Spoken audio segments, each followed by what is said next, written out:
RMC s'engage pour vous avec Élise Dangean ce matin. Bonjour Élise. Bonjour.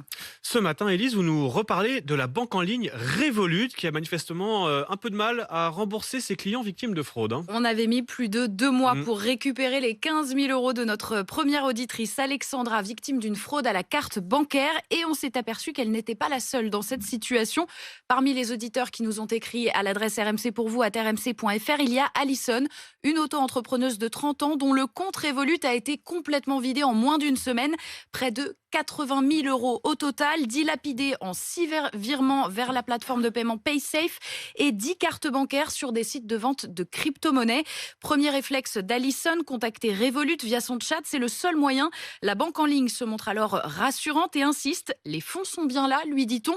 Vous ne pouvez juste pas les voir en raison d'un bug de l'application. Sauf que le lendemain, changement de discours radical.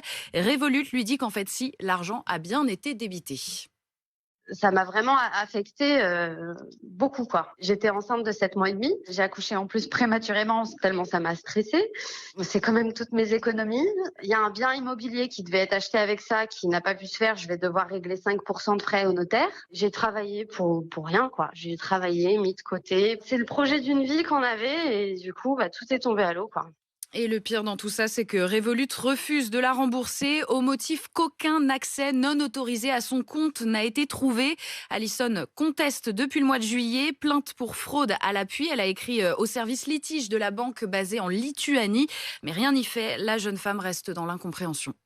Un compte se vide en moins d'une semaine sur des gros montants comme ça, je sais pas, on avertit le client. Et là, ça n'a pas été le cas. Là, honnêtement, on a l'impression d'être laissé à l'abandon complet, quoi. Sur le chat, ils répondent même plus. Ils nous disent, voilà, je peux pas traiter votre demande et ça coupe. Quand il arrive quelque chose, il y a plus personne, quoi. Et forcément, Élise, vous n'avez pas lâché. Vous avez à nouveau contacté Revolut. Qu'est-ce qu'on vous répond quand vous les sollicitez? La première chose, la même chose que la première fois, dans ce sens-là, ça marchera mieux. Revolut se cache derrière le secret bancaire pour ne pas nous répondre sur le fond du dossier. On nous assure tout de même que des investigations plus poussées sont menées et sont en cours en ce moment.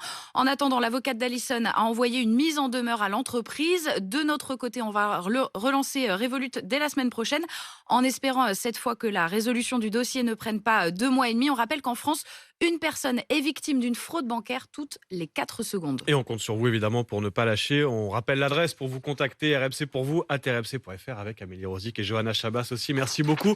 Élise Dangean, 7h12 sur RMC.